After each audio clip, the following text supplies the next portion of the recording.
welcome back to the channel, man. Real quick, I want to touch on something real quick. Y'all know I'm headed to school right now. Well, y'all may not know, but yes, I'm on a freeway going probably 15-20 miles an hour on a 5-lane freeway headed to the Chrysler Training Center for a course. And now of course I got the radio on and listening to the news. Let me tell y'all something what I just heard.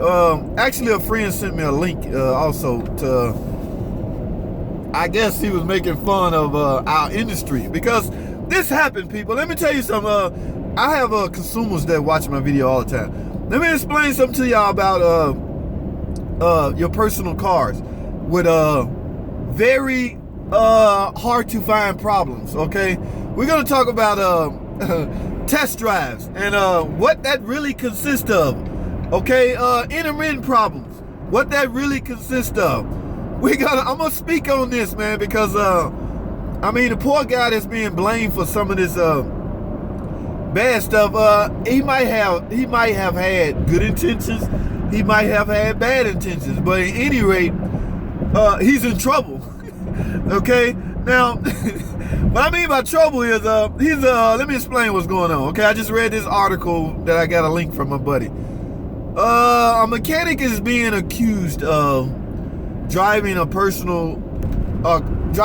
truck home for personal reasons. Okay, now let me start from the top. This young lady got a problem with her truck, an intermittent problem. It stalls out. I'm not sure what the problem is, but it is a hard to find problem. So, according to the mechanic, after he spoke with her and got all her complaints, he then, according to the article, said he got verbal authorization from the customer to test drive the car.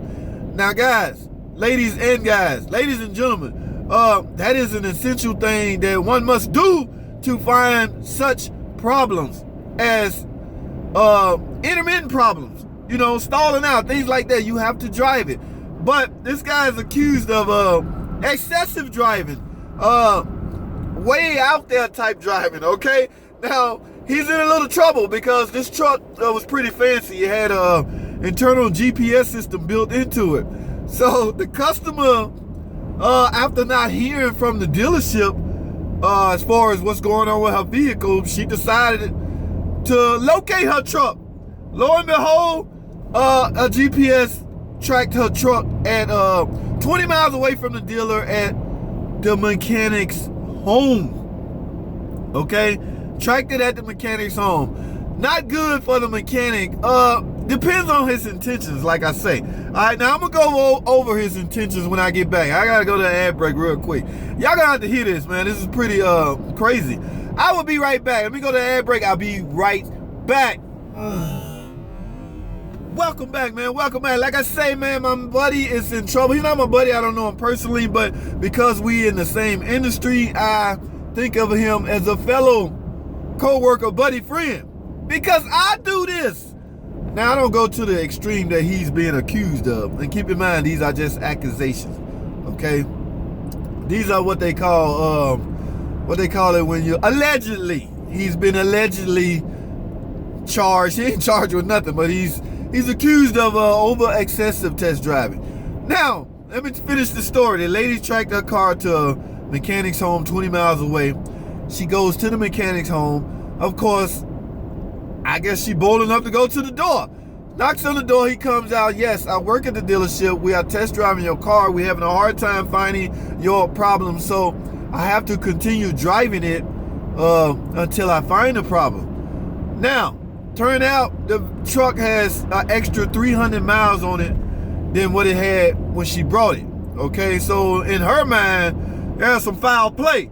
But again, defending my buddy, that may not be the case, okay? But I'm having a hard time defending him up to this point. Okay, found out, you know, the guy got kids and a family and a wife, so they had been on trips, guys. 300 miles is a lot of miles. Okay, turned out they went on some type of family trip, had DVDs all in the floor, cookie crumbs, cake crumbs everywhere. They essentially been on a trip. Now I'm having a hard time defending buddy, okay? So he's in a little bit of trouble. Dealership not too far away from he's in the Atlanta area. Y'all have to read this article, but it's I just want to say for the record, test drives are required. Now, I've also read in that article that when the customer sign the RO or the ticket, there's a little section in there, nobody reads this stuff, that gives the dealership permission to, I guess, test drive it. Sometimes you have to do an extended test drive. I have cars that beat me up. I have to personally make cars mine in order to find a problem. I have to do everything I would normally do on a daily basis to find the problem. I have to take the car home on weekend. Whatever I had planned, I now have planned in this car. So if I have to make a trip, take a trip to Fry's or Best Buy on a Sunday, now I will be doing that in this customer car. That's not bad. That is not. It depends on the mechanic's intentions. Okay? Sure, it feels a whole lot better driving way out there in someone else's car or using someone else's gas. Yes, but at the same time, we're trying to perform a duty. We're trying to duplicate a problem that's hard to duplicate. I mean, the mechanic is also taking a risk. Could you imagine he's driving this car for stalling out? He can't get it to do it. He's on a way out somewhere, and the car actually stalls out. So what do you say then, customer? Do you, I mean, because again, it depends on the guy's intention. If I'm driving a car that stalls out, I'm looking to see, it has to stall out for me to properly duplicate it.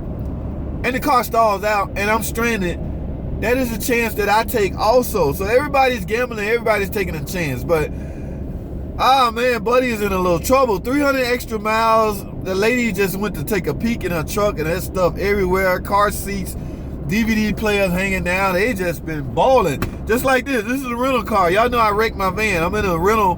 They had to give me something that matches my van. They didn't have a van, so they put me in a big Ford Expedition. Can I take a trip in this? Yes, at this point it's mine, but I'm not test driving. It's not a customer car.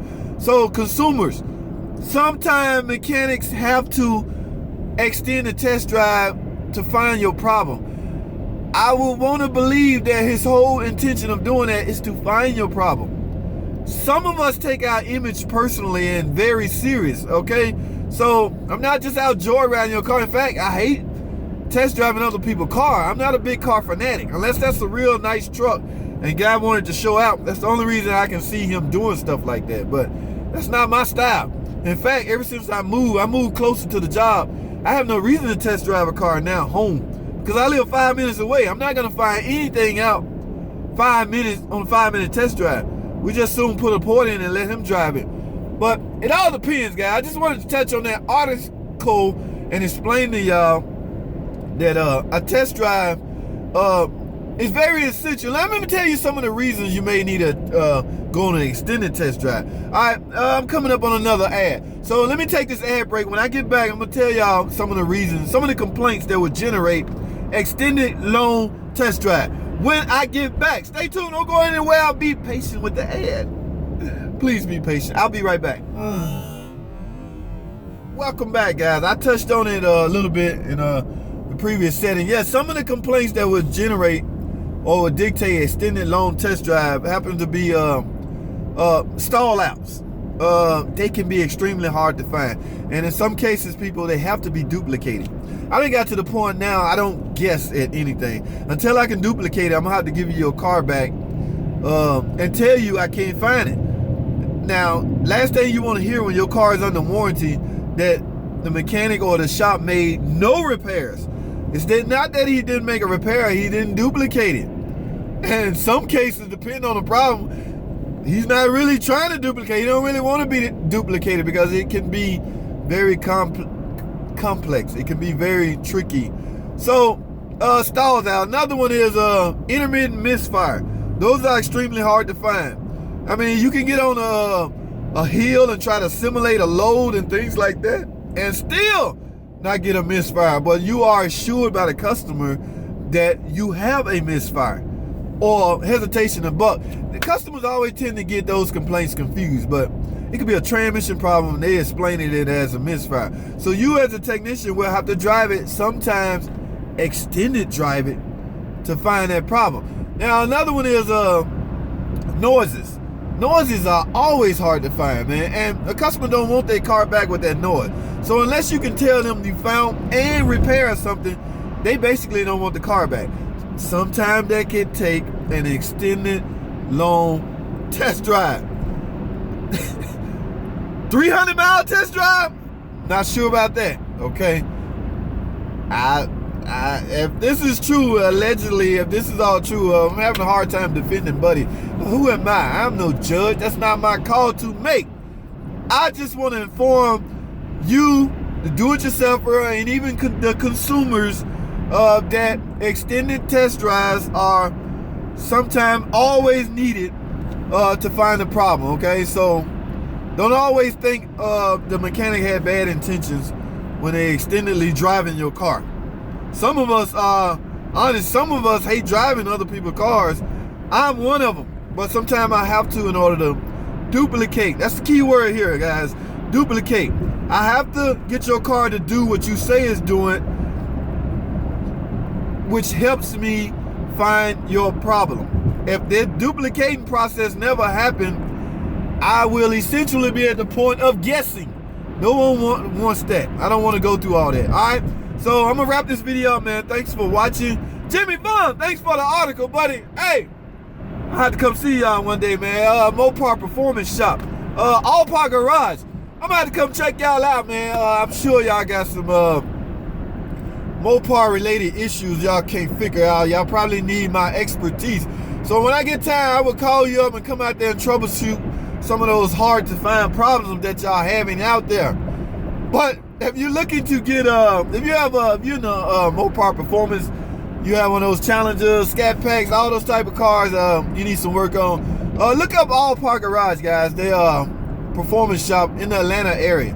Okay, the website, allparkgarage.com. They can offer some real, pretty much anything you got, you want souped up, you want some more horsepower, go see those guys, man. They do real good work out there.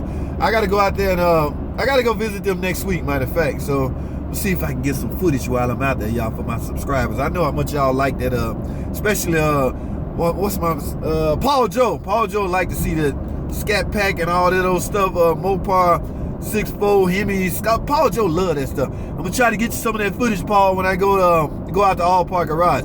All right, let me end this video. Whoa, it's too long. Thanks for watching. Comment and subscribe, and I'll see y'all in the next video.